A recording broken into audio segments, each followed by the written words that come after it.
Eh, Patricia Martínez en Bogotá, Miver Quesada en Margarita, Victoria Ambrosino en Ciudad de México, Ricardo Portal en Béziers, Francia, Chere Ramos Graterol, que siempre está muy alerta, aquí advierte que hay cambio de horario en Estados Unidos. Niroski de Los Ángeles en Montevideo. Gracias a todos, José de Villa y su abrazo estrangulante en Maracaibo, Jesús Grajirén en Caricuao, Caracas, Fidel Moreno en San Antonio de los Altos, allá en la Gran Caracas, Leida Lugo en Asunción, Paraguay, Diego Acevedo en Montevideo, José Carico en Zaraza, Estado Guárico, Hugo Boscán en Játiva, en Valencia.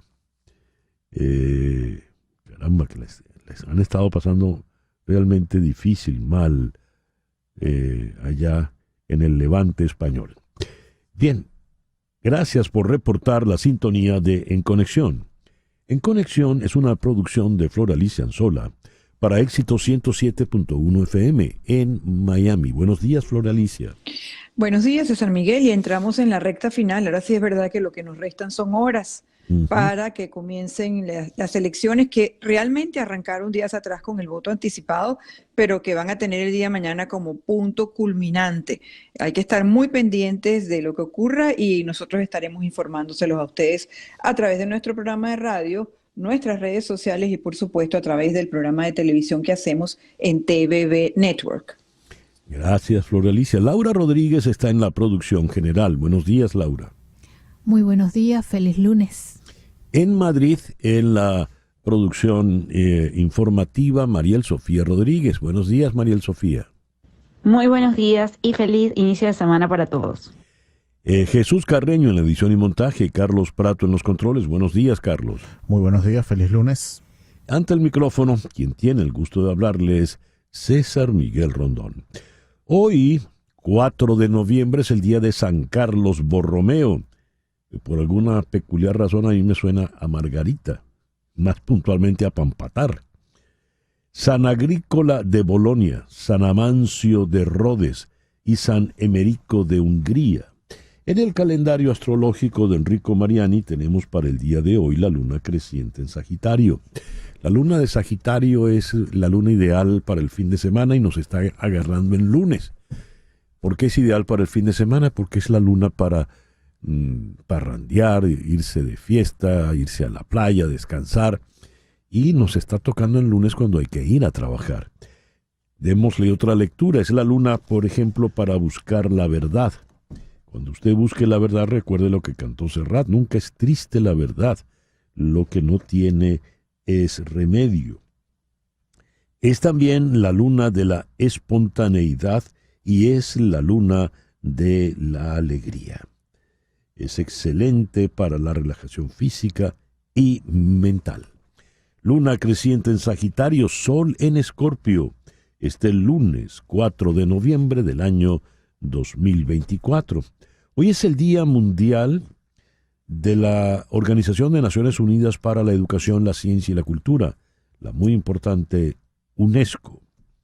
Es también el Día de la Visibilidad del Síndrome de SUDEC o Síndrome de Dolor Regional Complejo. Esta es una patología multisintomática y multisistémica, caracterizada por un dolor fuerte e incapacitante en las extremidades o en cualquier parte del cuerpo.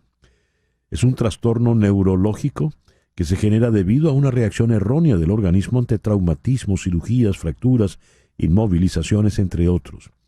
Y es también el Día Internacional del Marketing.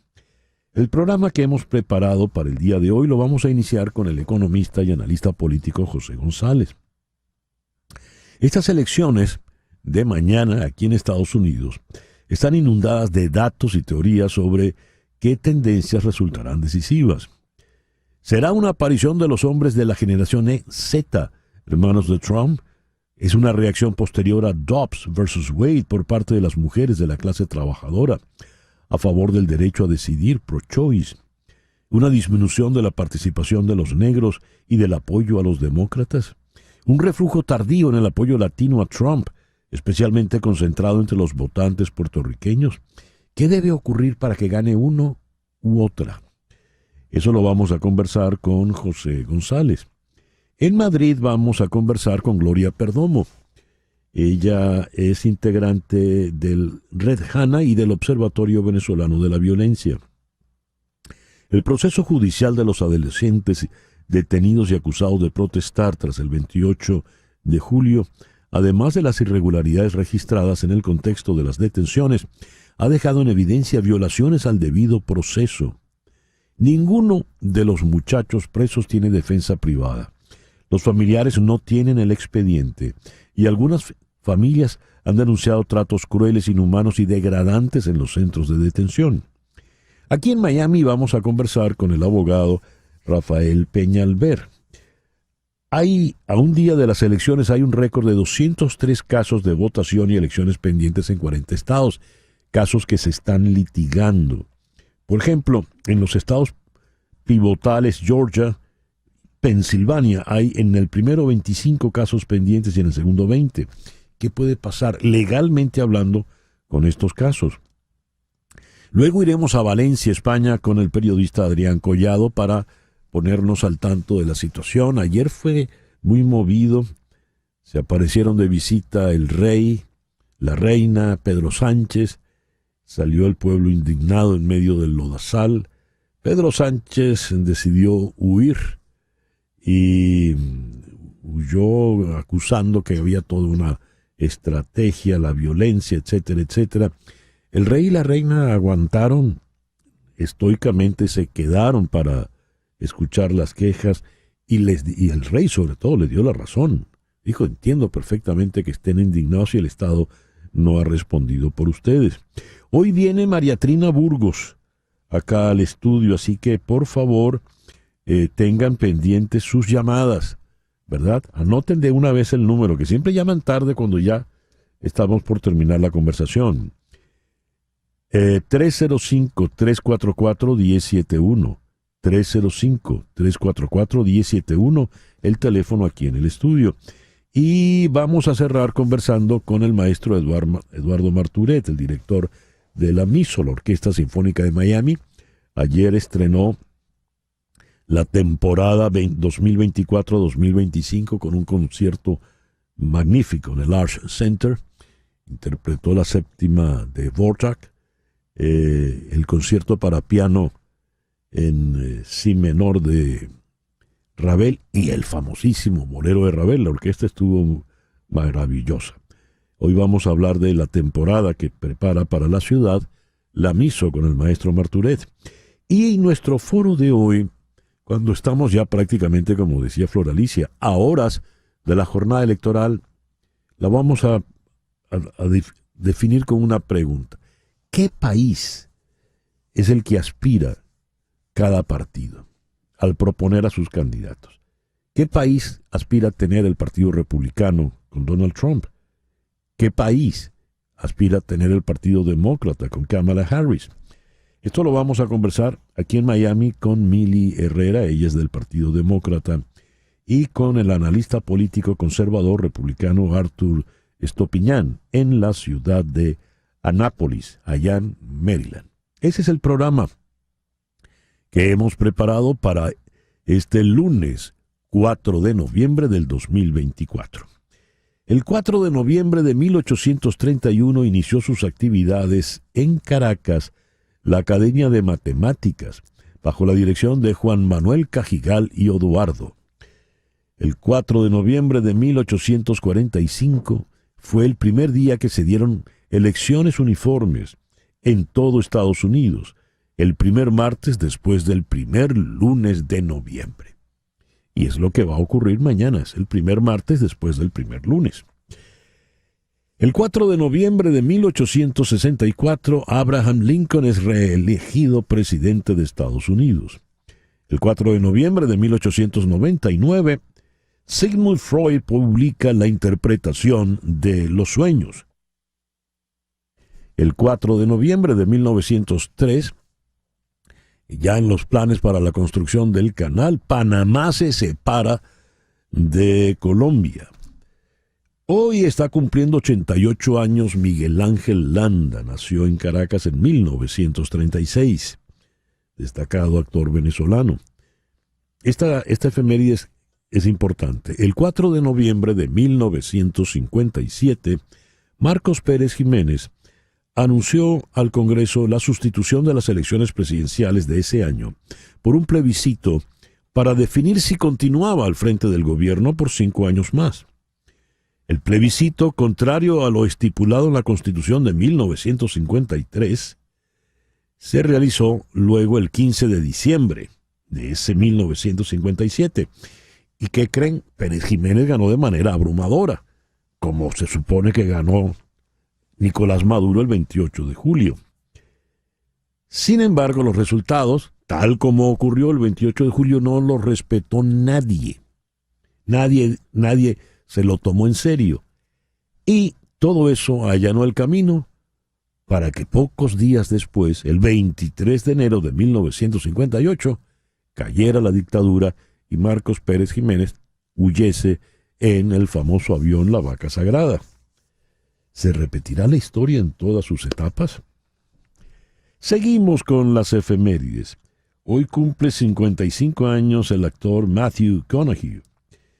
El 4 de noviembre de 1979, estudiantes toman la embajada de Estados Unidos en Teherán y capturan a 200 diplomáticos, los tienen como rehenes.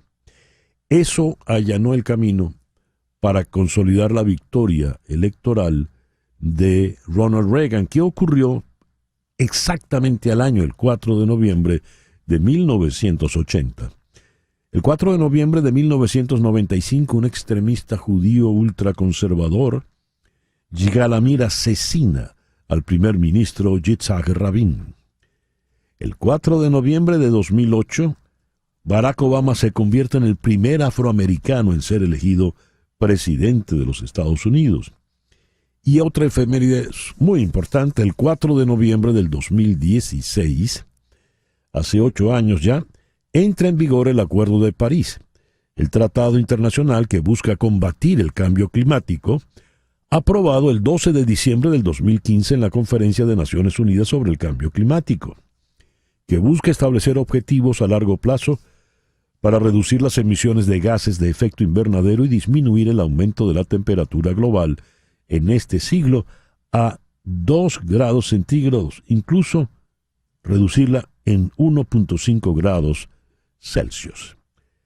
El 4 de noviembre de 1847 falleció muy joven, a los 42 años, Felix Mendelssohn, un gran músico judío alemán.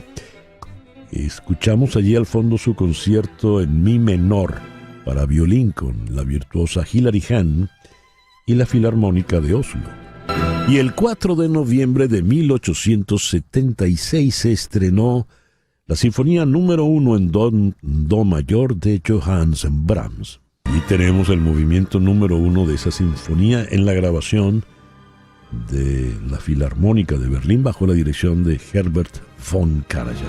Y el 4 de noviembre de 1920 en la ciudad de Caracas nació Carlos Emilio Landaeta, cartero, luthier y bongocero.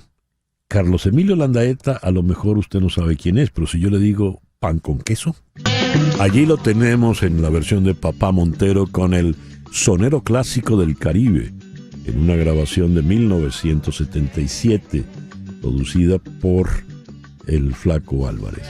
Pan con queso se nos fue en el año 2001 a los 70 años. El editorial con César Miguel Rondón.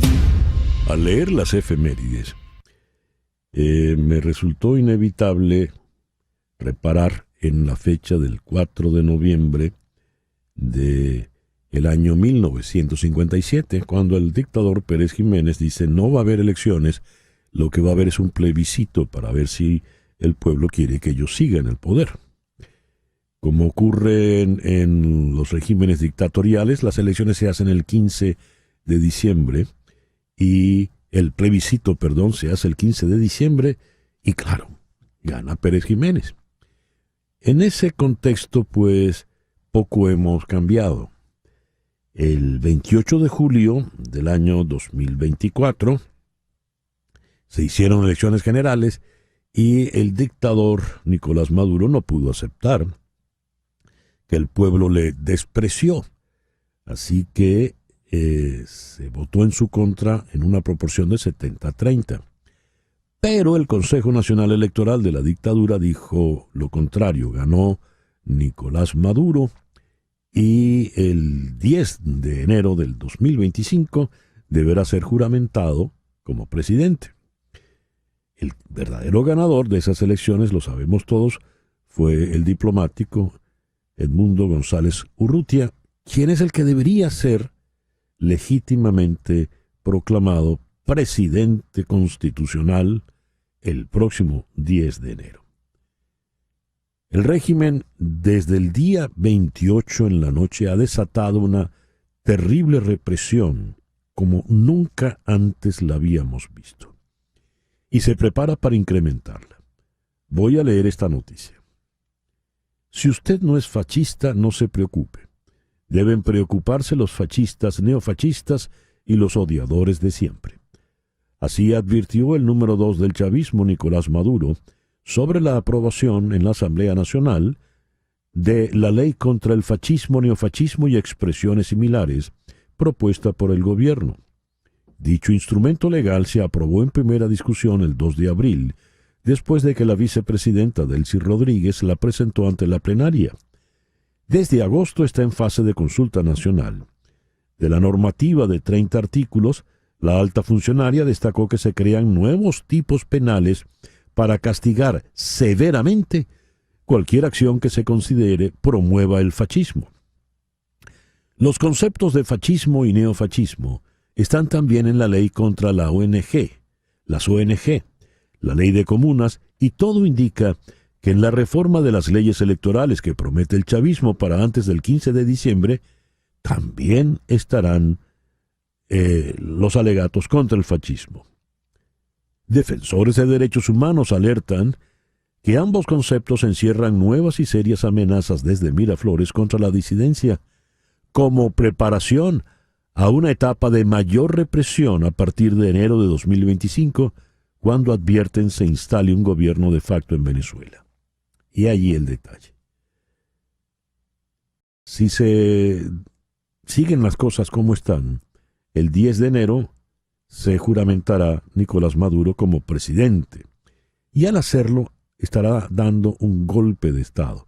Estará formalizando el golpe de Estado que en la práctica, de hecho, ha dado a través del CNE, desde la noche del 29 de julio, cuando Elvis Amoroso irresponsablemente le proclamó presidente electo.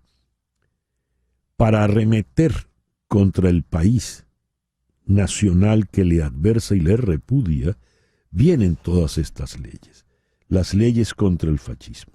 ¿Mas qué es fascismo? Pues leo aquí, según la Real Academia Española, movimiento político y social de carácter totalitario que se desarrolló en Italia en la primera mitad del siglo XX y que se caracterizaba por el corporativismo y la exaltación nacionalista.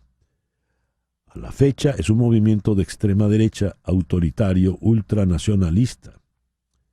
Se caracteriza por seguir a un líder dictatorial, autocrático, militar. En la práctica, los únicos fascistas venezolanos son los que están en el poder. Dicen ser de izquierda, pero actúan como los fachos de combatimiento que ideó Benito Mussolini. Dicen ser de izquierda, dicen ser demócratas, pero no. Lo único que son es fascistas. Y todas estas acciones que llevan adelante lo comprueban. 9:23 de la mañana. Una pequeña pausa y ya regresamos con las noticias más importantes de este lunes 4 de noviembre. El general murió al amanecer. La historia se escribe de noche. Son las 9:26. Vamos entonces con las noticias más importantes de este 4 de noviembre. A solo un día de las elecciones, Kamala Harris y Donald Trump darán sus discursos finales contrastantes a los votantes en los estados clave en disputa que podrían determinar quién gana la presidencia. Trump ha invocado una retórica oscura en sus últimos días de campaña, diciendo que no debería haber dejado la Casa Blanca después de perder las elecciones en el 2020, mientras Harris se ha acercado a la importante comunidad árabe estadounidense de Michigan, prometiendo hacer todo lo que esté a su alcance para poner fin a la guerra en Gaza si es elegida. Harris pasará su último día de campaña en Pensilvania con mítines en Allentown, Pittsburgh y Filadelfia. Trump estará en 3 estados clave y realizará eventos en Carolina del Norte, Pensilvania y Michigan. Casi 75 millones de personas han emitido ya su voto anticipado, es decir, 1/3 de los votantes elegibles. The New York Times responde a la pregunta ¿cuándo esperar resultados en cada estado la noche de las elecciones y más allá? Georgia cuenta rápido, pero cuidado con el margen de votación. Carolina del Norte también cuenta rápido, pero con nuevas reglas. Es probable que Pensilvania tarde más en la noche de las elecciones. Michigan podría ser más rápido que en el pasado. Es probable que Wisconsin termine la mayor parte del conteo el día miércoles. Arizona podría tardar días, al igual que Nevada. Las encuestas finales confirmaron una reñida carrera presidencial y arrojaron resultados contradictorios. Una encuesta de The New York Times Siena College muestra a Kamala Harris con ventaja en Nevada, Carolina del Norte, Wisconsin y Georgia, mientras que Trump lidera en Arizona y los dos están empatados en Pensilvania y Michigan. Mientras, la firma encuestadora británica Focal Data encuentra que Harris lidera en Michigan, Nevada, Pensilvania y Wisconsin, mientras que Trump lidera en Georgia y Carolina del Norte. Los dos están empatados en Arizona. A nivel nacional, Harris aventaja a Trump entre 49 y 46%, según una encuesta de ABC News Ipsos, mientras que una encuesta nacional de NBC News sitúa a los dos candidatos estancados con 49% cada uno. Una impactante encuesta de Des Moines Register sitúa a Harris a la cabeza de Trump en Iowa. Hay razones para ser escépticos acerca de la encuesta única, que el encuestador de Trump descartó como un claro caso atípico, pero de todos modos conlleva señales de advertencia para la campaña republicana, porque el electorado de Iowa tiene similitudes con el de Wisconsin y Michigan. El control del Senado está en juego en estas elecciones y aunque los republicanos están bien posicionados para obtener la mayoría, no se puede descartar por completo a los demócratas. Esto se debe a que sus candidatos bien financiados han tenido consistentemente un desempeño superior al de los primeros puestos en las encuestas en muchas de las contiendas más importantes. E incluso, cuando el mapa del Senado se ha vuelto más desalentador para los demócratas con el retiro del senador de Virginia Occidental, Joe Manchin, se han abierto oportunidades para mitigar los avances del Partido Republicano en Texas y cada vez más en Nebraska. Solo queríamos rezar. Reprimieron y amenazaron a los familiares que hicieron una vigilia por los presos políticos frente a la cárcel de Tocuyito en el estado Carabobo venezolano. Empeora la condición de Jenny Barrios, la paciente oncológica que está en un calabozo de Lara. Mi mamá está muriendo, clama su hijo Diego. En Barcelona, una menor de edad detenida padece depresión severa y presuntamente ingirió cloro para atentar contra su propia vida. En el propio Tocuyito denuncian la administración sin ton ni son de diazepam a todos los presos que sufren ataques de pánico y condiciones de salud mental. La ONG Súmate, dedicada a temas electorales, pidió la liberación de su coordinadora nacional de formación, Nélida Sánchez, tras haber sido detenida injustamente hace 70 días. En la red X, Súmate afirmó que Sánchez, a quien se le acusa de terrorismo, incitación al odio, conspiración, traición a la patria y asociación para delinquir, es inocente. Nuestra coordinadora ha dedicado gran parte de su vida a la promoción de los derechos humanos y ayer cumplió 70 días detenida. Nicolás Maduro insistió en que María Corina Machado salió del país con la intención de pedir más sanciones contra los miembros de su gabinete. Durante una transmisión en el Canal 8, Maduro reiteró que Machado huyó. Dijo textualmente, se fue, ahora anda entre Colombia y Panamá, allá dando vueltas, buscando reuniones, que los reciba el presidente de por allá, diciendo 1000 improperios y ataques contra Venezuela. Está pidiendo sanciones contra Venezuela, pidiendo una invasión contra Venezuela. Por lo tanto, es una apátrida. Fin de la cita. María Corina Machado ha desmentido en varias ocasiones esta matriz de opinión. La última vez que lo hizo, en entrevista al canal NTN 24, explicó que se encuentra resguardada debido a que el gobierno de Maduro la ha acusado de terrorismo. La semana pasada, Diosdado Cabello dijo, María Corina Machado cree que está clandestina, ella cree que está escondida. Ahora Maduro dice que se fue del país. Sería bueno que se pusiesen de acuerdo Maduro y Cabello a ver qué es lo que van a decir de verdad. Residentes enojados abuchearon y arrojaron barro al rey Felipe y a la reina Leticia de España ayer domingo mientras visitaban la región de Valencia, donde más de 200 personas han muerto en devastadoras inundaciones. El gobierno español se enfrentó a cánticos de asesino mientras visitaba Paiporta, la más afectada en las afueras de la ciudad de Valencia, junto con el presidente del gobierno, Pedro Sánchez, y el gobernador regional, Carlos Mazón, donde los lugareños acusan a las autoridades de una respuesta laxa al desastre. Se ha confirmado que al menos 214 personas han muerto a causa de las inundaciones y el número de víctimas puede aumentar. Pedro Sánchez, tras los abucheos de donde prácticamente huyó, señaló que su gobierno no se va a detener y no va a cambiar el principal objetivo, que es el de salvar vidas y recuperar los cadáveres de los muertos por la Dana, pese a lo que pueda suceder con este tipo de incidentes, refiriéndose a lo de ayer, absolutamente marginales.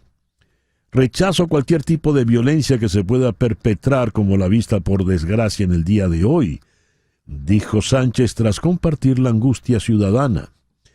Mientras, el rey Felipe aseguró que hay que entender el enfado y la frustración de la gente, la frustración manifestada por muchas personas, y justificó el comportamiento por lo mal que lo han pasado los habitantes y por la dificultad de comprender cómo funcionan los mecanismos para atender las emergencias.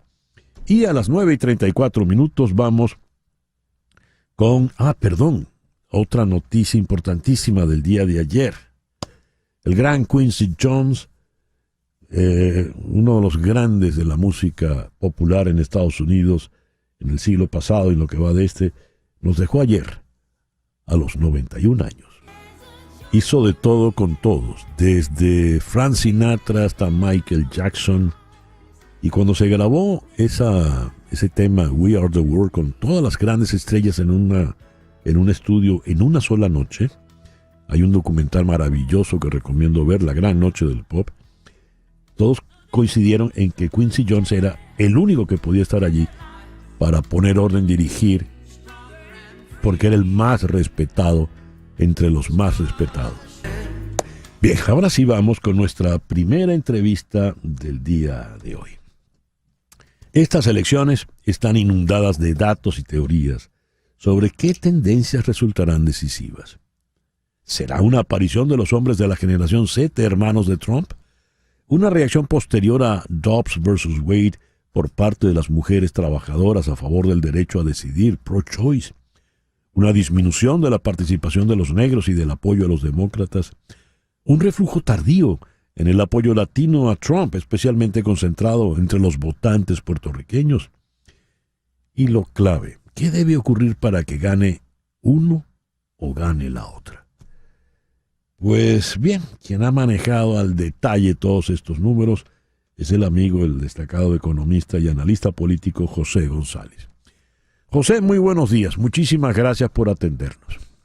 Buen día, encantado, siempre un placer estar en el programa. Entre esta marejada de números de todos los colores y todos los tamaños, en concreto, ¿qué podemos tener para mañana? Tomando en cuenta las encuestas, César Miguel, es la primera vez desde 1972 que tenemos una elección tan apretada. El New York Times Siena College, la encuesta que se ha constituido en esta elección, como acaso la más sólida por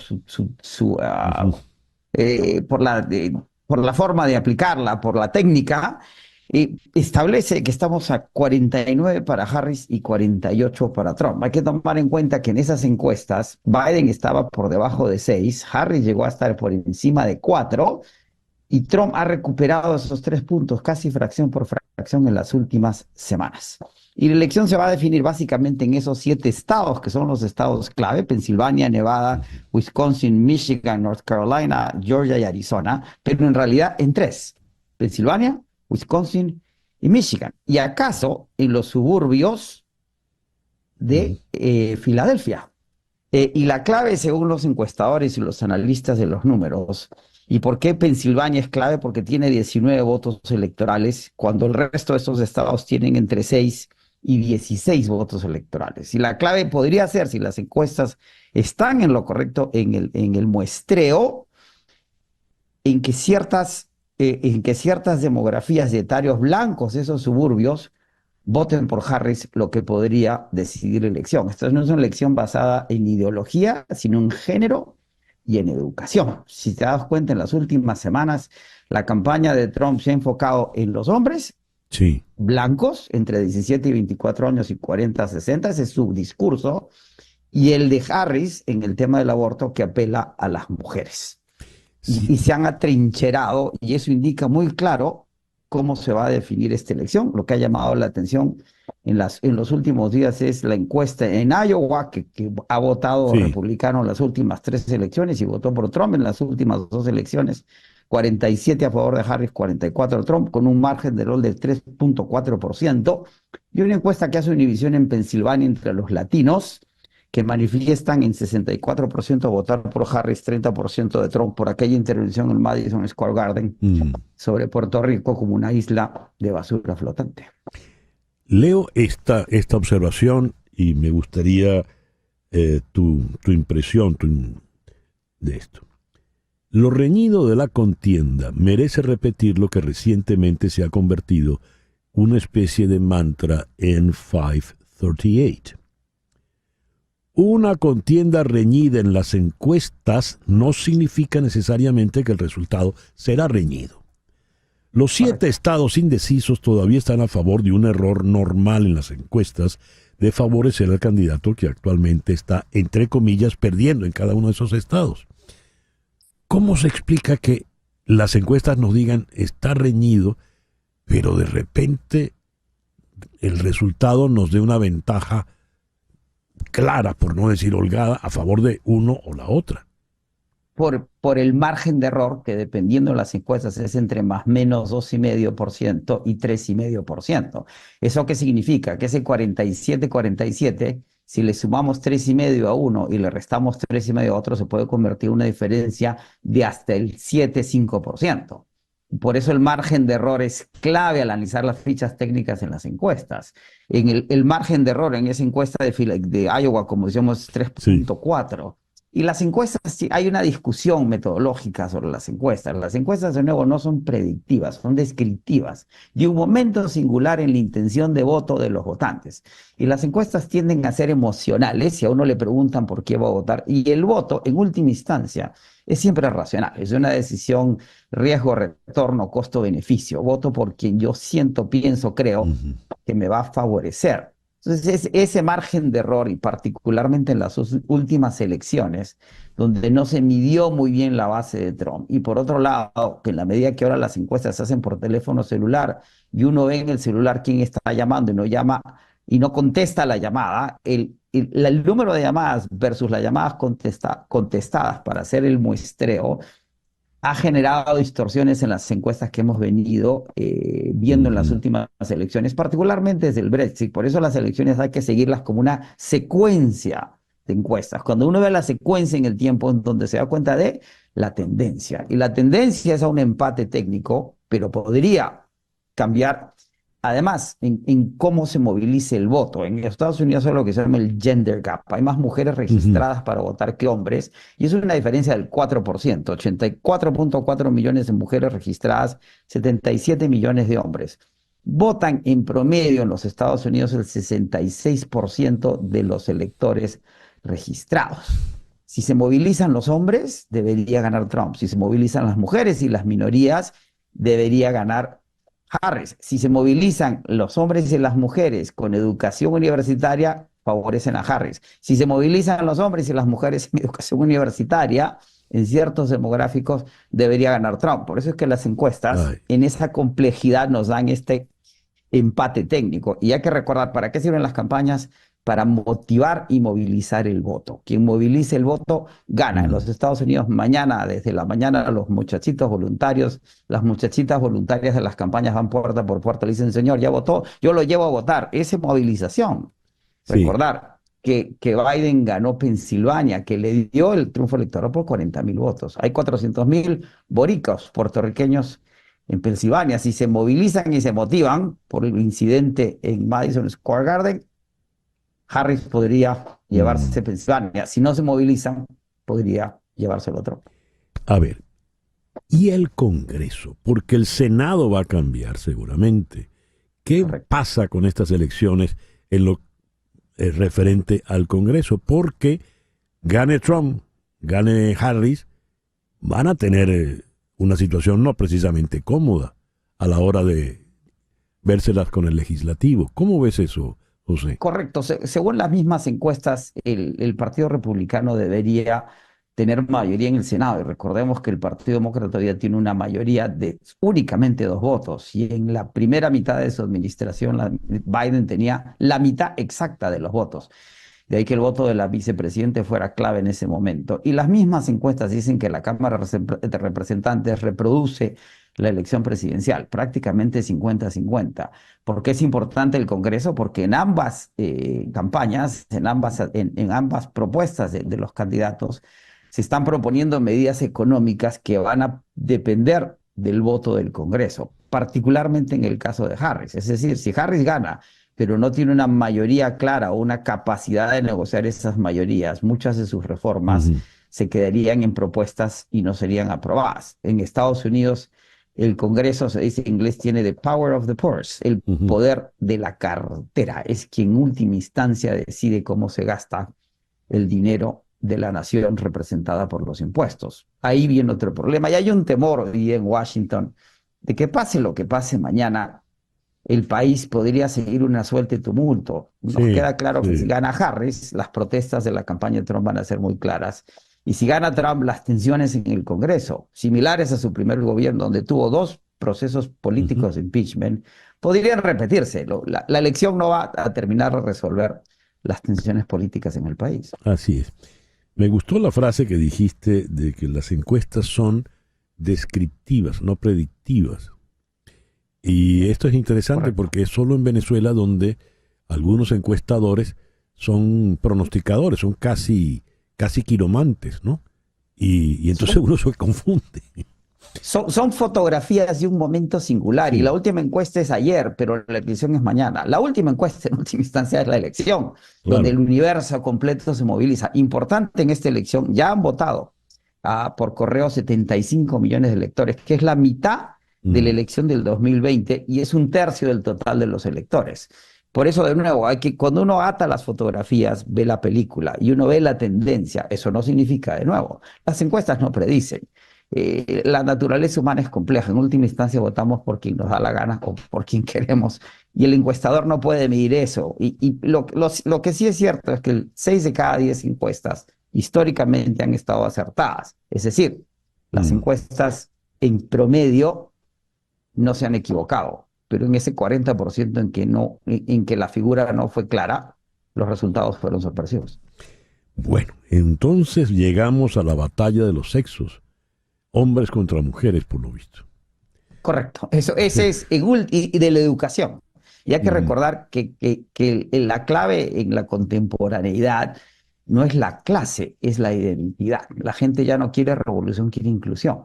La gente no quiere respeto, quiere reconocimiento. Y eso es lo que está generando David Brooks, el comentarista conservador del New York Times, dice que primero viene la cultura, después viene la revitalización cívica y después viene la reforma política. Estamos viviendo una revolución cultural pospandémica con 2 conflictos, que es lo que está generando todos estos cambios, no solo en los Estados Unidos, sino a Sí. nivel global. José, muchas gracias por atendernos en la mañana de hoy. Un placer, encantado siempre. José González, economista y analista político. 9:47, una pequeñísima pausa y ya regresamos. Una pausa y regresamos con César Miguel Rondón en Conexión. Y vamos a España, vamos a Madrid. Allí está Gloria Perdomo. Ella es profesora en Derechos Humanos y es integrante de Red Hanna y del Observatorio Venezolano de Violencia. Gloria, muy buenos días, muy buenas tardes allá al otro lado del océano. Gracias por atendernos. Buenos días, Gloria, buenas. ¿Qué tal? Buenos días. Gloria, Mucho gusto. ¿Cómo estás? Bienvenido. Buenos días. gracias por atendernos. Gloria, la situación que tenemos en este momento con los adolescentes detenidos en Venezuela desde el 28 de julio a esta parte, que suman pues una cifra importante, y eso no ha parado, las detenciones no han parado. Dicen, es la primera vez que se da un fenómeno como este. ¿Hay manera de detenerlo? ¿Hay manera de abortar este proceso?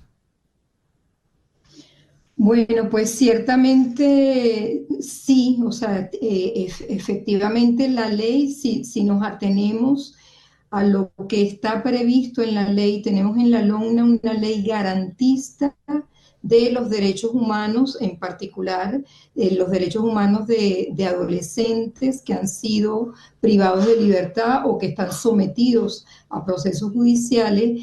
Y una de las virtudes que tiene esta ley es que es una ley garantista, una ley que establece, entre otros, el mecanismo de revisión y de revisar las causas, revisar los procedimientos, y si se encuentran elementos o elementos de convicción que permitan identificar que el proceso tiene visos de nulidad o que ha incumplido lo que son las garantías legales, ese proceso debe ser revisado, las resoluciones deberían ser incluso anuladas, las decisiones o sentencias deberían ser revisadas, de tal manera que ciertamente lo que tenemos es como muchísima preocupación en términos de quiénes son los operadores de justicia, en términos de si están debidamente formados y si efectivamente están aplicando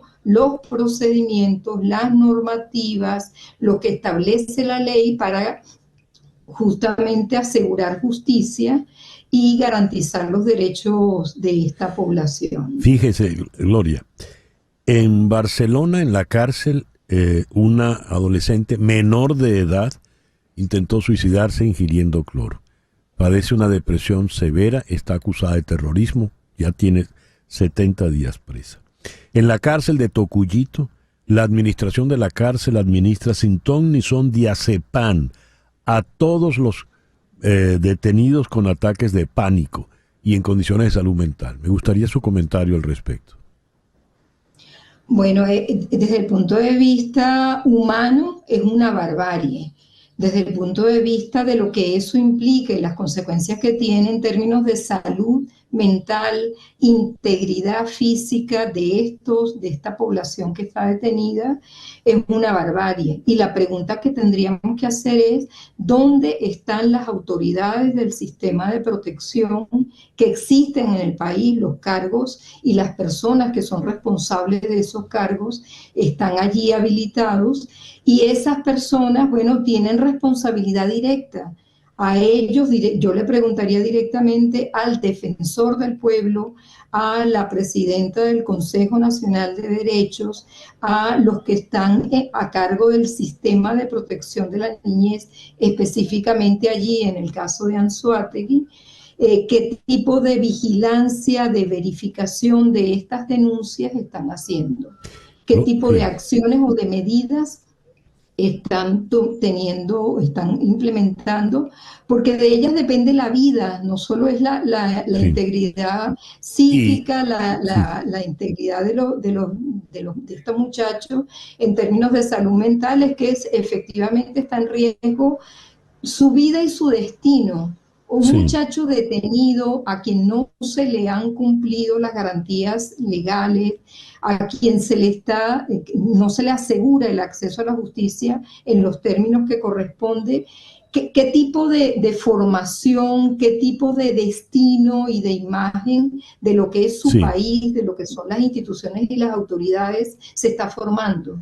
O Gloria, sea, sí. realmente es muy grave y muy lamentable que las autoridades públicas que tienen ese deber estén omitiendo esa responsabilidad tan importante, ¿no?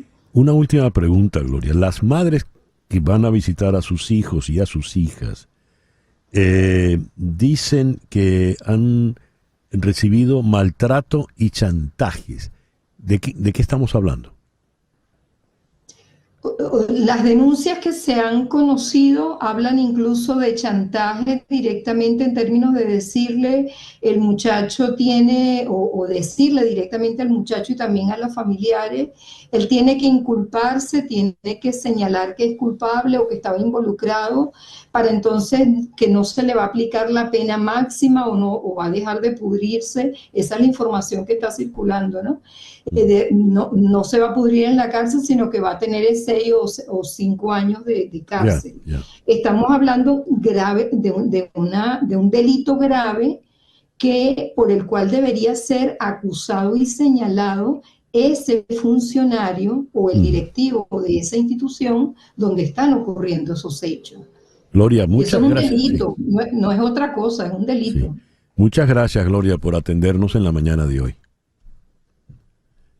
Gloria Perdomo, del Observatorio Venezolano de la Violencia, nos habló desde la ciudad de Madrid. Vengamos ahora acá a la ciudad de Miami y volvamos al tema electoral. Leo lo siguiente: a un día de las elecciones hay un récord de 203 casos de votación y elecciones pendientes en 40 estados. Hay 25 casos pendientes en Georgia, 20 en Pensilvania, 15 en Carolina del Norte, 14 en Wisconsin, 14 en Arizona. ¿Qué puede pasar en estas elecciones en el aspecto legal? Vamos a consultar esto con el abogado, el doctor Rafael Peñalver. Rafael, muy buenos días. Muchísimas gracias por atendernos. Muy buenos días, César Miguel. Siempre un gusto estar en este programa y compartir contigo. Siempre, de verdad, eres una de esas personas que eleva el nivel intelectual del discurso político en nuestra comunidad. Caramba, muchas gracias, me honran tus palabras. ¿Qué pasa con estos 203 casos de elecciones pendientes en estos 40 estados, legalmente hablando, Rafael? Legalmente hablando, la Corte Suprema, uno de esos casos llegó hasta la Corte Suprema de los Estados Unidos y la Corte Suprema dictó en contra de Donald Trump, que quería que se parara el conteo de algunos de los votos presentados en Pensilvania. Yo no creo que ningún otro caso vaya a llegar a la Corte Suprema antes de mañana. Lo que sí es preocupante, muy preocupante, es que el candidato Donald Trump esté alegando fraude electoral antes de que ni siquiera se cierren las urnas. Está preparando a sus simpatizantes para que salgan a pelear en caso de que él pierda. Es una situación donde la única forma que no hay fraude electoral es si Donald Trump gana la elección. Si pierde, no se acepta la derrota, sino que se alega que ha habido fraude y volvemos al punto del 6 de enero de hace 4 años. Por eso es tan importante en este país, que es la sede de la democracia, mantener el respeto a las leyes, mantener el orden constitucional, y eso para mí es el peligro más grande que representa Donald Trump, su autoritarismo, su admiración a líderes autoritarios del mundo como Putin, como el de Corea del Norte, como el de China. Esas son las personas que Donald Trump admira, y Ahí está el gran peligro a la democracia norteamericana. La democracia es una forma de gobierno frágil, algo reciente en la historia del hombre. Casi siempre habíamos tenido la humanidad regida por reyes y dictadores. La humanidad ha sido un proceso nuevo que le da voz y voto al ciudadano corriente. Y eso es lo que está en peligro en este país. Es que la imposición de un gobierno autoritario que cuando coja el poder, más nunca lo va a soltar. Legalmente hablando, cuando dices, Rafael, hay que respetar la justicia y hay que creer en la justicia, ¿cómo se implementa eso? Cuando señalas el eventual ataque del señor Trump, ¿en qué consistiría? ¿Y de qué manera se puede defender la justicia y la democracia? Mira, el daño que se le está haciendo a la democracia, el daño que se le ha hecho ya a la fe ciudadana en el sistema democrático de este país, va a demorar muchos años en reparar. Muchos años. Hay personas que se han convertido en fanáticos de Trump, que no importa el razonamiento que tú le des, no van a aceptar jamás que él perdió la elección del año 2000, que no se está haciendo fraude electoral este año. Es simplemente, si él pierde es porque hubo fraude. Eso es un daño porque la democracia depende en la fe, en lo que se llama el goodwill, las buenas sentimientos que tiene un pueblo hacia su sistema de gobierno. Y eso Donald Trump se ha dedicado a destruirlo, poniendo sus intereses personales sobre los intereses de la nación. ¿Cómo se puede parar esto? Votando mañana en una forma masiva para que defender la democracia, defender lo que es el Estado de Derecho en este país. Rafael, muchísimas gracias por atendernos en el programa de hoy. Muchísimas gracias, siempre es un gusto estar con ustedes. El doctor Rafael Peñalver es abogado y analista político aquí en la ciudad de Miami. 10:02, hacemos una pequeña pausa y al regreso nuestro foro de hoy. ¿Qué país es al que está aspirando cada partido con su candidato? En otras palabras, ¿qué país aspira el Partido Republicano con Donald Trump? ¿Qué país aspira el Partido Demócrata con Kamala Harris? Eso al regreso. En un momento regresamos con César Miguel Rondón en Conexión por Éxitos 107.1 FM. Por Éxitos 107.1 FM. Son las 10:05. Hoy es lunes, es decir, hoy nos visita en el estudio María Trina Burgos. Prepare sus preguntas. María Trina Burgos es una abogada venezolana que tiene más de 25 años de experiencia como abogada de inmigración en los Estados Unidos. Y como abogada está licenciada para trabajar temas de migración en los 50 estados y en Puerto Rico. Así que cualquier duda que usted tenga, ella se las va a responder con mucho gusto. Llame al 305-344-1071. 305-344-1071. María Trina Burgos estará aquí en el estudio tan pronto termine el foro, que ya en segundos va a comenzar. Confuso, muy confuso todo el panorama que nos lleva a la jornada electoral de mañana. Pero, ¿qué se espera de esa jornada electoral? Se espera que gane uno u otro candidato. Muy bien, pero ¿qué representa uno o la otra candidata para el país? En otras palabras, ¿a qué país aspira el Partido Demócrata con la señora Harris? ¿A qué país aspira el Partido Republicano con el señor Trump? Ese es nuestro foro en la mañana de hoy. Aquí en la ciudad de Miami está la analista política Mili Herrera. Mili es demócrata. Mili, muy buenos días. Muchísimas gracias por estar con nosotros en esta mañana. Muy buenos días, encantada. Y en la ciudad de Anápolis, allá en Mérida, la bella ciudad de Anápolis, donde está la Academia Naval, está Arthur Estopiñán. Él es el presidente del Estopiñán Group, Washington, D.C. Arthur, muy buenos días. Muchas gracias por acompañarnos. Muchísimas gracias, César. Un placer estar aquí con usted. Un saludo caluroso a usted y todos los radio oyentes y todas las personas que nos miran, ¿verdad? Mucho Así gusto. es. Muchas gracias. Sí, acuérdese usted que en estos tiempos modernos ahora la radio también se ve, ¿no? ¿A qué país aspira el Partido Demócrata con la señora Harris? Vamos a comenzar con Mili Herrera. No, el país que se espera con Kamala Harris es un país de muchas oportunidades, no solo para las personas, las trabajadoras, la clase media, sino también para las empresas, respeto en el mundo, tratar de resolver los problemas que tenemos aquí en el país, seguir mejorando la economía, seguir mejorando los derechos de todos, seguir luchando por una reforma migratoria.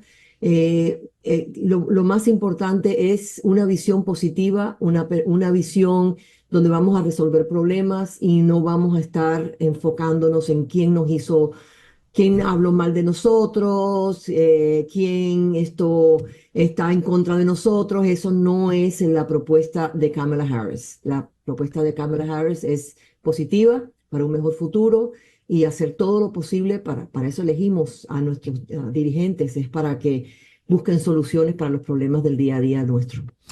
Desde el punto de vista conservador, voy a hacerle la pregunta. ¿A qué país aspira el Partido Republicano con el señor Donald Trump? Arthur Estopiñán. Gracias, César. El país aspira bajo el liderazgo del presidente Trump, como fue antes de la pandemia, a una de las economías más importantes y más poderosas del mundo. El pueblo americano, incluso los latinos, los afroamericanos, los jóvenes, muchas mujeres, están en contra de la señora Harris Biden porque no han hecho nada para ayudar al país. Al contrario, estamos en una situación pésima, ya sea de criminalidad, de educación, de la frontera. La dirección del país es caótico y no se puede continuar porque vemos que los índices económicos que reportaron el viernes pasado del desempleo, solamente se crearon 12,000 puestos cuando se suponía que hubiesen creado 176,000 empleos. El déficit, la deuda externa, 36 millones de dólares y cada 6 meses un trillón más. Quiere decir de interés solamente. El país está en una situación bien mala y el presidente Trump fue un líder importante y lo respeta el líder Xi de China, el líder ruso de Putin, el líder de Corea del Norte, Kim Jong-un. Es decir, el pueblo americano quiere un cambio. La señora Harris ha tenido 4 años para mejorar el país y ha fracasado. ¿Usted qué le responde al señor Estopiñán, Mili? Yo no quiero el respeto de esos 3 dictadores. Yo no quiero el respeto de esos criminales. Estamos yendo a una tercera guerra mundial. Mili. Arthur, por favor. Deje que la señora Mili sí, yo entiendo, exponga. pero me gustaría responderle porque el país está en una tercera... Sí, pero ya le voy a dar la palabra, Arthur. Espere que la señora Mili responda a ella, por favor. Por favor, entendido. Me toca hablar entendido. Me toca hablar a mí. Muy cordial de su parte. Sigue. Yo no sé para qué me invitaste, César Miguel, porque ese señor es un falta de respeto, igual que al que él apoya. A ese criminal que lo admiran los dictadores. Yo no quiero a un ruso, a Putin, ni a Kim Jong-un, ni Xi, que son unos asesinos que matan a la gente durante todo el tiempo. Yo no quiero el respeto de esos asquerosos, porque son unos asquerosos. Son unos criminales y eso es lo único que se arrima el señor Trump. Como ya ha sido convicto, tiene 34 convicciones, ha sido convicto como violador. Eso no es lo que yo quiero. Yo quiero un liderazgo correcto. Este país no ha estado mejor en los últimos 4 años que ningún otro país del mundo. Lo dice la Bolsa de Valores, lo dice mi bolsillo como pequeña empresaria, que yo tengo el pulso de los pequeños empresarios. Y sobre todo, yo quiero una persona a quien yo pueda respetar. no a un hombre que dice que los puertorriqueños vienen de una isla que es una basura. Eso no es verdad, eso no es verdad. Que los inmigrantes somos asesinos, violadores, que nos va a deportar. Por favor, yo quiero respeto, no esa asquerosidad que ustedes respetan. Muy bien. Entonces, me gustaría, la señora Millie ha dicho muchos puntos que me gustaría clarificar. Número uno, el juicio político, la persecución política de los demócratas, es por eso que el presidente Trump está, el candidato en donde está. En marzo de 2023, todo el mundo estaba apoyando al gobernador Ron DeSantis de la Florida. Empezaron el juicio político en contra del presidente Trump, los demócratas, ya sean los Obamas, los Clintons, los Bidens, el Departamento de Justicia bajo Biden, y el pueblo americano rechazó ese juicio político porque no hay evidencia contundente de que el presidente Trump violó ninguna leyes, y como lo podemos ver, todos los casos ficticios, criminales, se le cayeron a los demócratas. Número uno. Número dos, la élite demócrata blanca está muy bien, como dijo la señorita Millie. Si usted tiene dinero en la bolsa de valores, si tiene dinero en oro, si tiene dinero en silver, en monedas cripto, etcétera, uno está muy bien. Porque gracias a Dios la bolsa, pero la mayoría de los hispanos no están en esa situación. Los hispanos son personas trabajadoras, luchadoras, como los afroamericanos y los jóvenes que no tienen oportunidades en estos momentos. Y eso lo refleja los últimos índices del reporte de empleo. Así que lo que yo le quiero aclarar, a veces que a la persona no le gusta entender o analizar el punto económico. Los Estados Unidos de América están en una trayectoria económica que no se puede sostener, porque el caos que los 7 trillones de dólares que la administración Harris-Biden han gastado en los últimos casi 4 años es lo que no ha llevado a la inflación. Millie dice que estamos muy bien, pero cuando uno va al mercado, el precio de los huevos, el precio de la leche, el precio del pan, del queso, etcétera, ha aumentado un 20, un 30%. Arthur, vamos a darle la oportunidad a la señora Herrera. Millie, por favor. Sí, tenemos una economía basada en el libre mercado. En este país, los únicos que ponen los precios son los empresarios, la empresa privada. Por supuesto que hubo una pandemia donde nos hemos recuperado, y no lo digo yo, simplemente hay que mirar los índices donde más de 16 millones de empleos fueron creados, más empleos que nunca fueron creados en los últimos 3 años y medio. No solo eso, la bolsa de valores ha estado mejor que nunca. La bolsa de valores simplemente da la esperanza que tienen la empresa privada, las grandes corporaciones, de que van a seguir ganando dinero. Han subido los precios de la bolsa de valores. No estamos hablando de cripto, no estamos hablando, yo soy una pequeña empresaria, no soy millonaria, yo pago más impuestos que los multimillonarios. Ese déficit de los 7 y 8 trillones de dólares los creó el expresidente Trump en su última cuando fue presidente, que pasó prebendas para las grandes corporaciones. Esas rebajas de impuestos de la clase media expiran ahora en el 2025. A los otros, de las grandes corporaciones, no expiran nunca, los hicieron permanente. Y nosotros queremos cambiar eso para que los que en realidad reciban los mejores beneficios sean la clase trabajadora, la clase media. Yo pago más del 8.7% de impuestos en mi negocio y personalmente, y no soy millonaria. Gano menos de $400,000 al año. Gracias a Dios que puedo sostenerme y he tenido una empresa por durante 20 años y sé cómo funciona la pequeña empresa porque soy una de ellas. Nadie le va a subir los impuestos a ninguna persona que gane menos de $400,000 al año. Y yo gano muchísimo menos que eso. Entonces, a nivel mundial, o sea, la economía, lo dicen los economistas, lo dice Goldman Sachs, lo dice Morgan Stanley, que el Estados Unidos tiene la estabilidad económica, se ha recuperado mejor que ningún otro país, porque somos el país con una economía de libre mercado más fuerte del mundo y queremos seguir mejorando eso. Todas esas mentiras que dicen ustedes, sobre todo lo que acaba de decir, que al expresidente lo admiran los dictadores, yo no diría eso. Maduro está haciendo así. Pero yo no dije eso. Yo no dije eso. Noriega está haciendo así. César, ¿puedo? Don César, ¿puedo contestarle? Sí, vamos a esperar que Mili termine su argumento. Mili. No, claro, porque por hablar por encima de mí, él cree que me va a callar. Y que yo nací en Cuba y vine para este país para que no me callara nadie. Nadie me calla a mí. Muy bien. Arthur, por favor. Ahora, sí, mire, don César, la realidad es que mis padres eran cubanos también. Y mi padre luchó por la libertad y democracia de su pueblo en la Bahía de Cochino, pero sabemos todo lo que hizo lamentablemente el presidente Kennedy.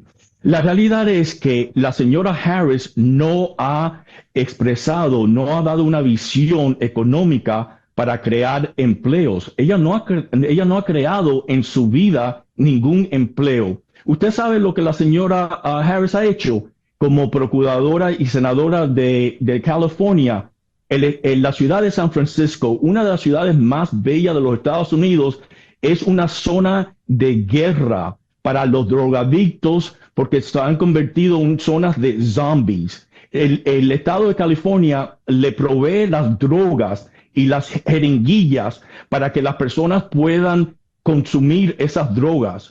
Las calles están asquerosas con desamparados porque se vuelven drogadictos y no pueden arrestar a las personas porque la señora Harris apoyó la enmienda 42 para prevenir el arresto de pequeños, que ellos le llaman los de pequeños crímenes, menos de $1,000. Y que ahora con una enmienda 36 la van a revisar. Es decir, la señora Harris ha sido un desastre en todo lo que ella ha estudiado y ha tratado de implementar asunto gubernamental.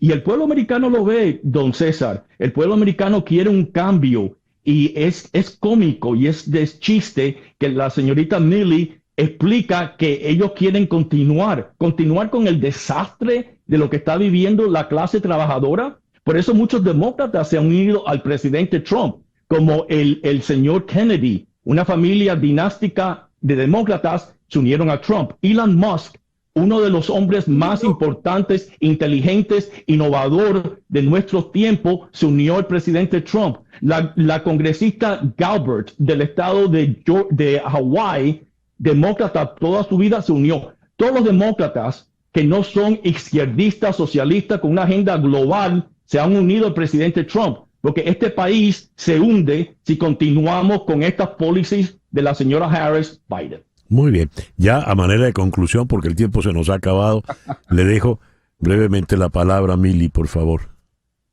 Las propuestas de Kamala Harris son muy importantes. Ayudar a las pequeñas empresas, otorgándole préstamos de los cuales para comenzar nuevas empresas, de $50,000, de los cuales si cumple con ciertas reglas, 20,000 de esos dólares se los van a hacer con donados.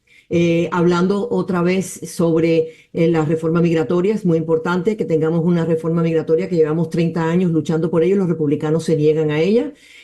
Vamos a también ayudar a las familias, dándole un crédito de impuestos cuando tienen niños menores, incrementar eso para ayudarlos, que vimos lo que sucedió durante la pandemia cuando hicimos eso, elevamos de la pobreza a muchísimos niños que necesitaban un plato de comida. El negarle un plato de comida, un desayuno en la escuela a un niño es cruel. Cruel, totalmente cruel. Para eso todos pagamos los impuestos. Los impuestos los pagamos para mejorar la vida de todos. Necesitamos proteger el derecho de la mujer de tomar decisiones sobre nuestro cuerpo. No podemos permitir que ningún gobierno nos diga a nosotras las mujeres qué hacer con nuestro cuerpo y nuestras vidas. Y también proteger el Medicare, que lo hemos pagado durante toda una vida, y el seguro social, no quitarnos algo que hemos pagado. También proteger el Obamacare, donde aquí en la ciudad de Hialeah, y la ciudad de Doral somos el número 1 en asegurados, donde se han salvado vidas por tener seguro médico pagado por las empresas privadas. Esto no es el gobierno simplemente maneja y negocia esos precios. Ayudar a las personas que tienen diabetes y otras medicinas, bajar el costo, negociar con los proveedores de los manufacturadores de medicinas para bajar los precios. Todo eso es lo que queremos hacer y vamos a ganar porque estamos en una democracia y la gran mayoría de las personas no quiere a un criminal convicto por jurados, no fue ningún gobierno, los jurados independientes. Okay. Mili, por favor, ya, el tiempo, como les decía, se nos ha acabado. Quiero agradecerles que hayan compartido con nosotros en la mañana de hoy. Mili Herrera, aquí en la ciudad de Miami, y el señor Arthur Estopiñán en Annapolis, Maryland. Muchas gracias, Arthur. Mili, gracias, señor. Mili, muchísimas gracias. Buenos días. Bien, vamos ahora a una pequeña pausa y al regreso vamos a recibir a María Trina Burgos. Vaya preparando usted sus preguntas. 305-344-1071.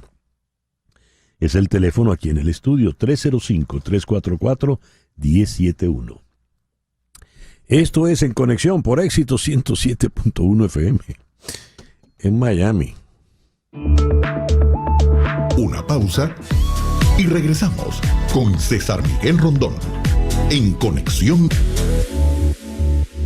Ya está aquí en el estudio María Trina Burgos. Recuerden el teléfono para que formulen sus preguntas. 305-344-1071. 305-344-1071. Pero antes de conversar con María Trina, vamos hasta Valencia, la Valencia mediterránea, allá en el Levante español, donde está el periodista Adrián Collado. Adrián, muy buenos días, muy buenas tardes. Por allá, muchas gracias por atendernos. Adrián, ¿me escuchas? No me está escuchando Adrián. No tiene audio. Bueno, ya Laurita va a apresurarse. Adrián, ¿me escuchas ahora? Estás en mute, no te oigo. Yo a usted sí que le oigo. Ah, bueno, ahora sí te oigo perfectamente, Adrián. Muchas gracias por atendernos. A ustedes. Adrián, ¿cuál es la situación que se está viviendo allí en la Comunidad Valenciana a esta hora del día 4 de noviembre?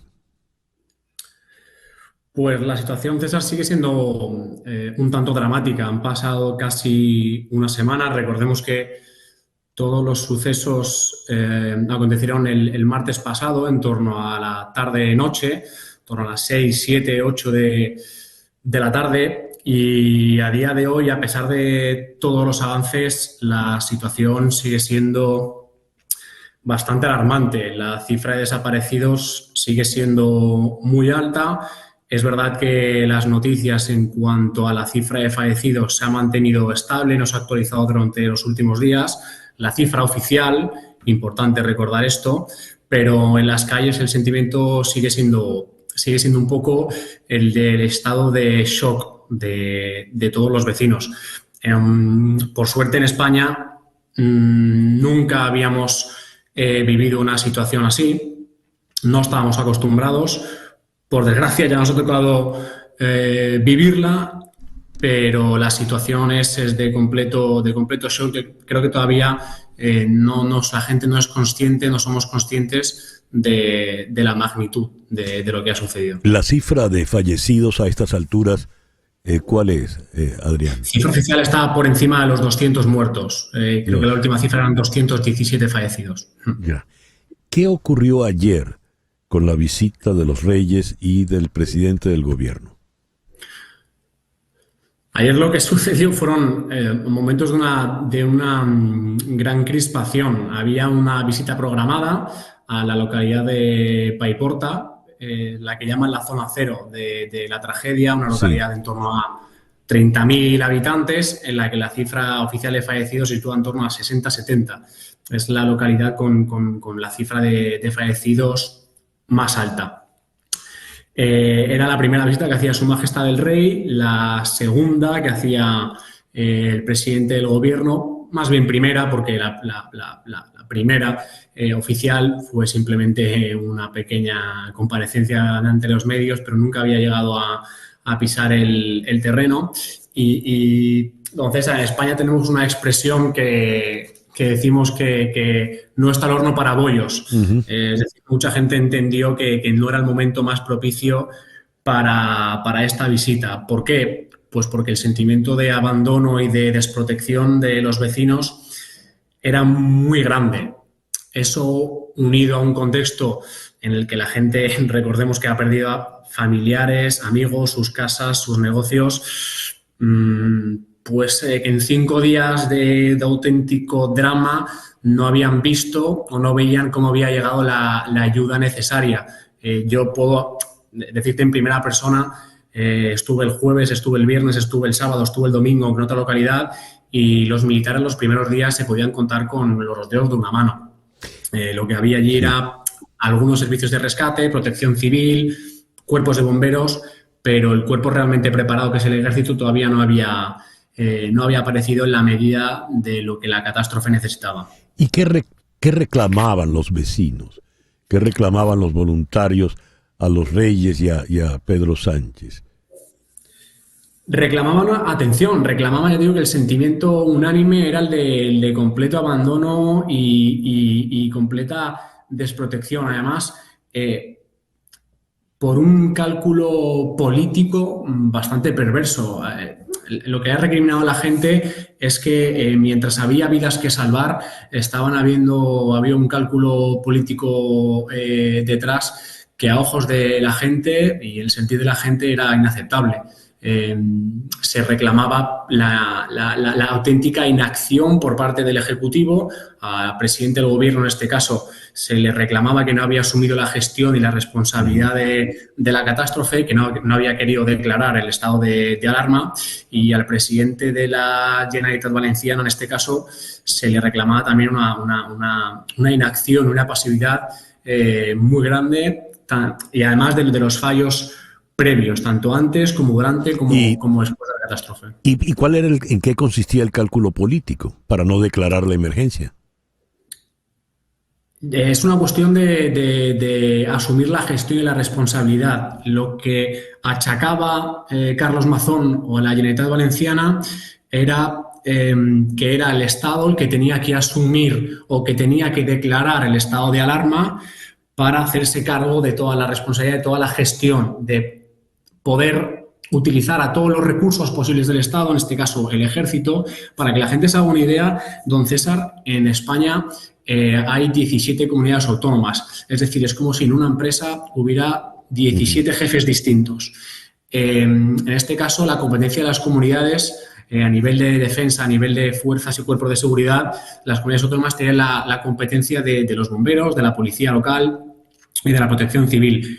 Pero el Ejército, todas las decisiones emanan del Estado, emanan del Gobierno central.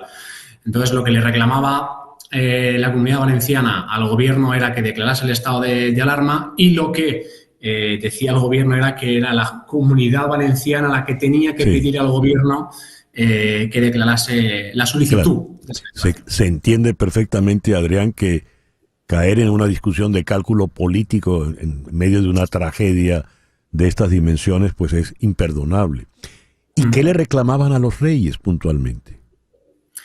Yo creo que, haciendo una referencia un poco bíblica, pagaron justos por pecadores. Ajá. Porque los Reyes, realmente en la llegada de la comitiva el revuelo es muy grande, se empiezan a escuchar gritos, insultos, empujones de todo tipo, la seguridad y la escolta de Su Majestad de los Reyes completamente sobrepasada. De hecho, hay imágenes en las que se ve alguna escolta de Su Majestad el Rey con una brecha en la cabeza después del lanzamiento de una piedra. Y los vecinos del pueblo increpan. Pero hay un titular del diario ABC, que es una de las cabeceras más importantes en España, que son apenas 12, 15 palabras, pero creo que es muy certero. Dice algo así como un rey que consuela, una reina que llora y un presidente que huye o un presidente que desaparece. Y creo que es muy certero porque en pocas palabras resume exactamente lo que pasó. Hay también bastante unanimidad en la figura del rey, su actuación, que con una templanza y una valentía enorme aparta a sus escoltas, digamos que se pone al frente de la situación, aguanta el chaparrón, como decimos en España, mantiene la calma e intenta ponerse en la piel de las víctimas. De hecho, tanto Su Majestad el Rey como Su Majestad la Reina Leticia están aproximadamente una hora con la gente, ¿no? Cosa que el presidente del gobierno no pudo hacer porque lo tuvieron que evacuar por seguridad. De manera que, aunque no estaba en las intenciones, le ha salido un revés político de envergadura al señor Sánchez, ¿no? Con esa huida. Sí, de hecho, muchísima gente, cuando llega la comitiva, lo que dicen a posteriori, hay vídeos en los que se escucha cómo hay vecinos del pueblo de Paiporta que le dicen al propio rey Felipe: perdona, creíamos que en esa comitiva también estaba Pedro Sánchez. Realmente también estaba Pedro Sánchez en esa comitiva, solo que por el clima de crispación, el clima de tensión, tiene que huir. De hecho, también hay bastantes imágenes, no sé si alguno de vosotros las ha podido ver, la que se mete en el coche oficial, acaba completamente destrozado porque le lanzan piedras, incluso con palas golpean el coche. Y incluso hay vídeos en los que se puede ver cómo le golpean al propio presidente en la espalda con una pala y tiene que huir. Ya como última pregunta, Adrián, citaste al ABC y el diario El País titula hoy: ultraderechistas aprovechan la protesta para agitar la violencia. Eso no coincide con lo que nos has dicho.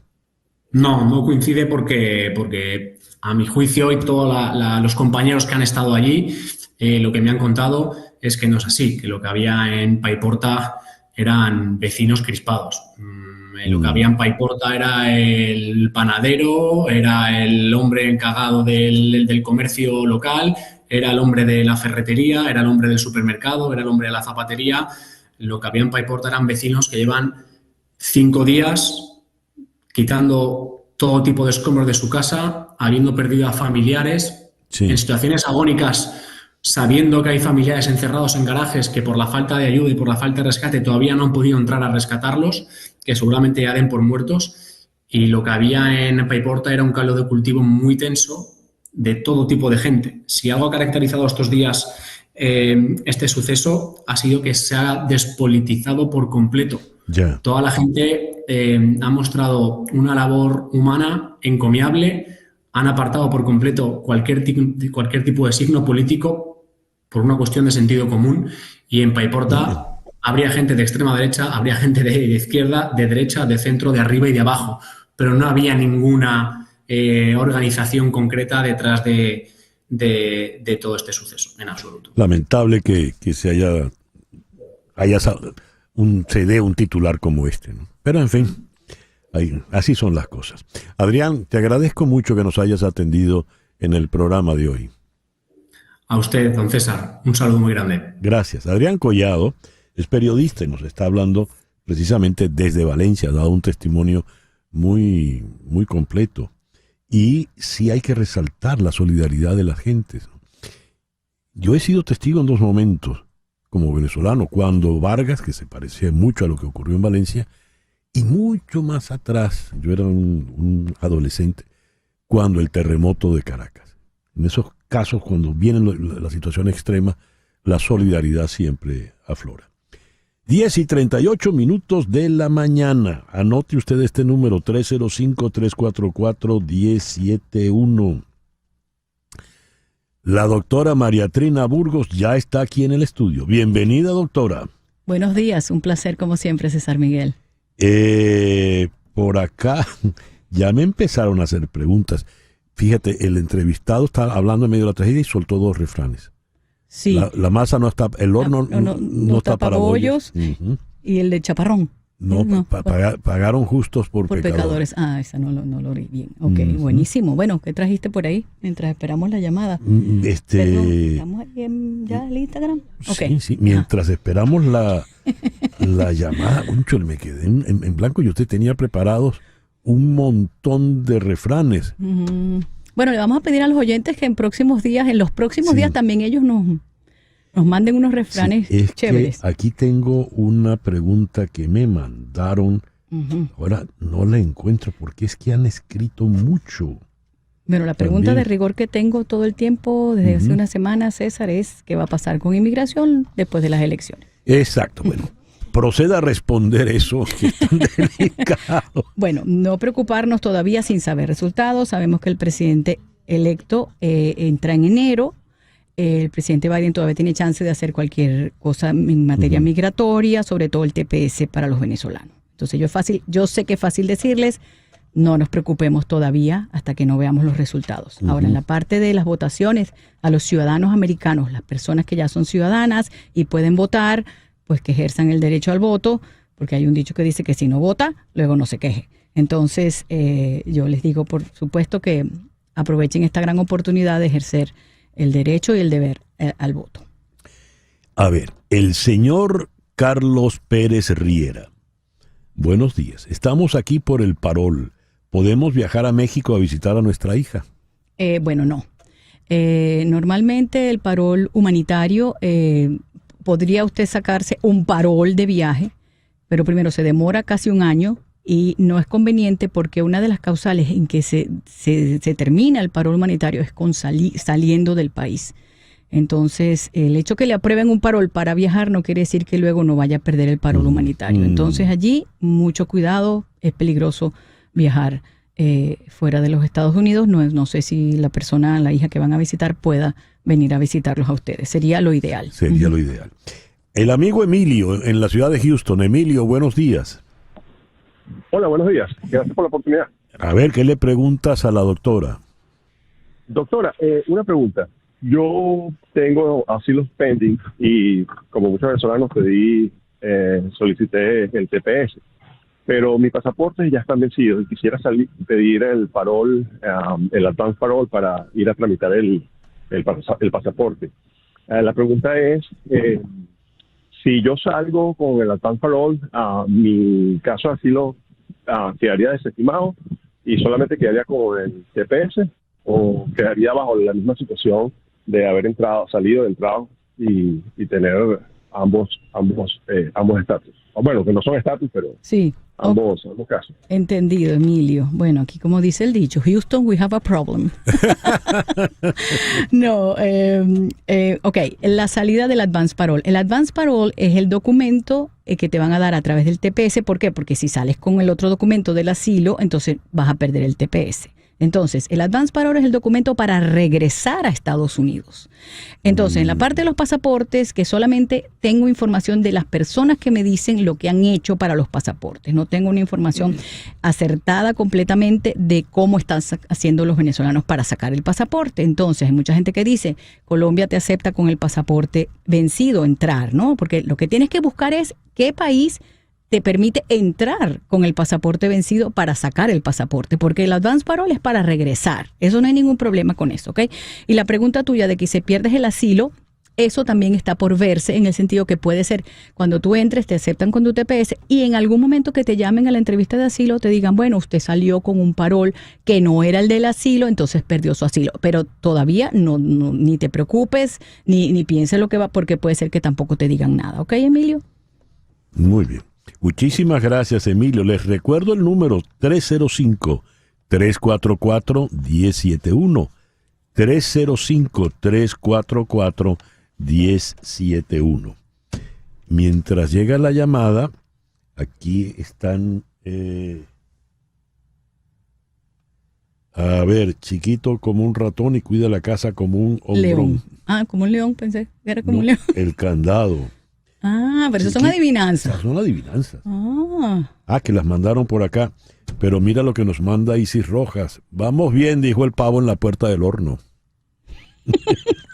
Ay, pero qué tétrico. Te digo una en italiano. A ver. A caballo regalato non si guarda in boca. Ajá, al caballo regalado no se le mira el colmillo. Ese sería. mismo es. Muy bien. Y Patricia Manuita, al que buen árbol se arrima, buena sombra lo cobija. Ese es bien bonito. Ese es muy... Ok, hay otro. Los recortes son del sastre. Es un poco Muy viejo. bien. Ok, sigamos. Aquí en la ciudad de Miami, el amigo Julio. Julio, muy buenos días. Muy buenos días. Sí, yo tenía una pregunta, era básicamente por el tema de las visas de certificación laboral. Una vez que se ha aprobado por parte de, creo que se llama el Departamento de Labor, ¿cuánto tiempo tarda en el siguiente paso? Pues el tema de UCIS para ya certificar o dar o negar la residencia. Gracias. Ok, Julio, gracias por tu pregunta.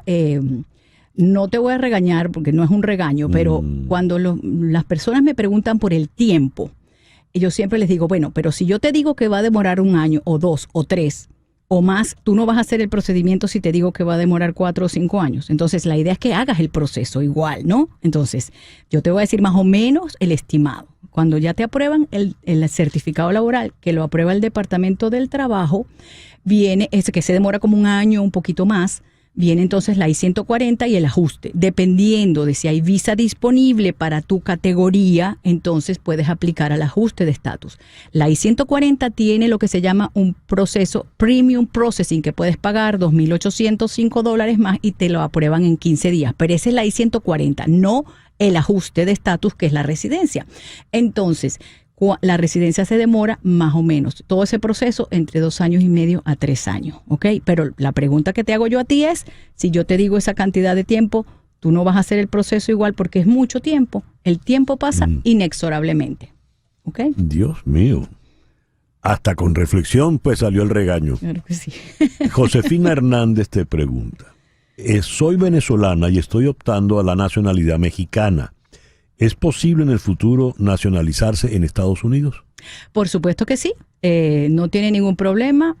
Puede tener las 3 nacionalidades. Lo que hay que tomar en cuenta siempre, el país que no permita doble nacionalidad. México me imagino que permite doble nacionalidad, Venezuela también la permite y Estados Unidos también. Usted puede tener 2, 3, 4 nacionalidades. Lo que pasa es que cuando usted se hace americana y usted levanta la mano derecha y jura bandera, como decimos en este país, se supone que usted va a luchar y pelear por este país. Lo mismo dirá México cuando usted jure bandera al país mexicano. Entonces es lo que tiene que tener en cuenta, por quién va a pelear usted cuando haya un conflicto. Muy bien, les recuerdo el número 305-344-1071, 305-344-1071. A propósito de ese vamos bien, dijo el pavo a la puerta del horno, hablando de comida, hay uno cubano que dice, huye pan que te coge el diente. Hay uno muy viejo que tenemos nosotros los venezolanos que es un poquito ordinario. El escupe para arriba, el que escupe para arriba le cae saliva en la cara. Así es. Hay que tener mucho cuidado con eso. No escupa para arriba. Así es. Que vale a uno un refrán que decía Luis Herrera. Luis Herrera era un presidente muy refranero. Totalmente, Él decía tal cosa, tarde piaste, pajarito. Sí. De él es la famosa frase, a buscar pargata, que lo que viene es joropo. Sí, es correcto. Y él decía, ay, se me fue... ¿Cuál fue cómo fue el que dijiste? El que escupe para arriba le cae saliva en la cara. El que le pega a la familia se arruina. Se arruina, sí. Sí, señor. Eso es correcto. Aquí tenemos otra llamada. A ver, no lo crea que no es palabra de matrimonio, dice Isis Urbina. Y de paso, después de darnos el refrán, Isis pregunta, ¿qué se debe hacer cuando te anularon el pasaporte vencido en el 2019? Bueno, si es lo que hizo que usted se busca en el SAIME, bueno, estoy asumiendo que es venezolana, no sé, y le anularon el pasaporte, mucha gente dijo que no le prestara atención a eso, en el sentido de que usted puede viajar con ese pasaporte porque va a aparecer anulado en Venezuela, pues eso es lo que dice todo el mundo. Entonces, no te preocupes con el pasaporte tuyo está vigente. Obviamente también la mayoría de los países saben el problema que existe con el gobierno de Venezuela cuando se dedicó a anular todos esos pasaportes, ¿ok? Yamile, aquí en Miami. Buenos días, Yamile. ¿cómo están? Muy bien, muchas gracias por llamarnos. ¿Qué le preguntas a la doctora Burgos? Sí, a lo mejor ya respondió, pero yo estoy agarrando la emisora justo en este momento y me pareció interesante. Mi pregunta es, yo trabajo para una empresa americana, yo tengo 6 años acá, todos mis papeles en reglas como cuando uno llega, y mi pregunta es, ¿yo puedo aplicar para la certificación laboral? Yo tengo 1 año y medio con la empresa, y mi pregunta es esa, si yo soy candidata a aplicar a certificación laboral. Ok, perfecto, Yamile. Bueno, candidata, si eres en el sentido, si logras que tu patrono u otra empresa te haga ese proceso, pues perfecto. Tienes que cumplir con los requisitos que exija el trabajo donde estás, ¿no? Y tu experiencia y todo eso. Ahora, si calificas o no, es importante discutir o ver con el TPS, con el asilo, cuál es tu estatus. Recordemos que, aunque todo el mundo me cae encima cada vez que yo digo esto, que el asilo y TPS no dan estatus legal, ¿ok? Pero yo tengo un amigo que sí hizo la residencia, ok, perfecto. Entonces hay varias maneras de hacer eso. Puedes salir del país con un parol, el parol a través del TPS, la gente regresa y le han dado su residencia sin problema. Entonces habría que ver cuál es tu estatus, si tú tienes asilo, si tienes TPS, cuándo se vencieron tus 6 meses, si entraste por la frontera o entraste con visa, todo eso hay que verlo. Pero en principio la respuesta es sí, calificas. Y desde Carolina del Sur, el amigo Mauricio. Mauricio, muy buenos días.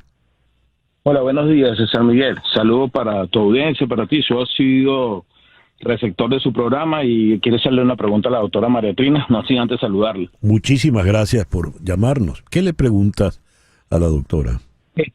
Yo tengo una duda con respecto a la visa, a la certificación laboral.